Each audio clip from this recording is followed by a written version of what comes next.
This is the entire poem. It's called A Monologue in 4 parts. Part 1.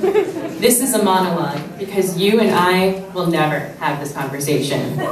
Do you remember the first time I told you I had an eating disorder? That was in 7th grade and I was 12. Do you remember the time you told me you couldn't look at my face? I do. That was 2 years ago, a summer day. And now it gets more poetic, more rhetorical, more ethical, less scientific, but a magnifying glass would be useful. This is the part where I look in the mirror and I see only you. You and your broken glass, your vinegar, your acid rain, your disintegration, because hatred is not exactly accurate.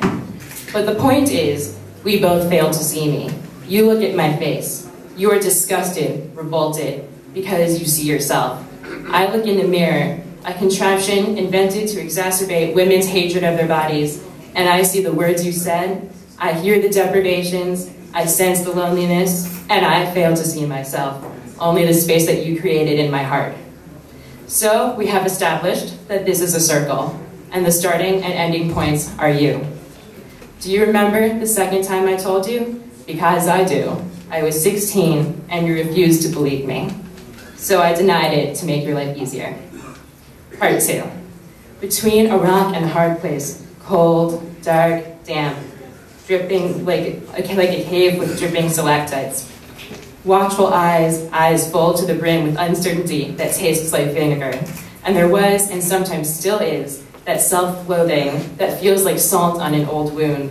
One that opens with fresh, bright blood, threatening to burst out of veins and arteries and internal organs and systems of oppression to break me into several 100,000 pieces. Earth, wind, water, and fire, time travel, unravel, disintegrate, soul of dust, the dust from which we are born, the dust to which we will return. Burning sensations, echoing meditations, tearful vibrations, shattering glass reverberations, the dusty road, the lonely box, unopened and forgotten. I stood amidst a hailstorm, and my bones fused together. Vinegar, acid in my mouth, infiltrating my taste buds to the core, chilling and killing the instinct of self-preservation. I stood amidst a hailstorm, and my bones fused together. My tears were composed of lead and an equal part calcium. Do you remember that, or do you have amnesia? Part 3. You make me think of broken glass, stubbed toes, sore fingers, and acid rain. You claim to know me, but you put a portrait of me on the wall of your consciousness, only to hide it when I come creeping into your thoughts. All throughout it, grasping for air, for anything resembling sanity, to be told by someone else that yes, you could tear anyone apart.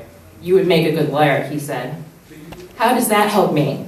When I stand against the wind, skin rubbed raw, scrubbed with a sponge, eyes infected with bugs and sand, skin crawling with uncertainty unknown to the desert. Do you remember? You tried to destroy me, beginning with the molecules that seep into the compartments of the organs of my fragile body,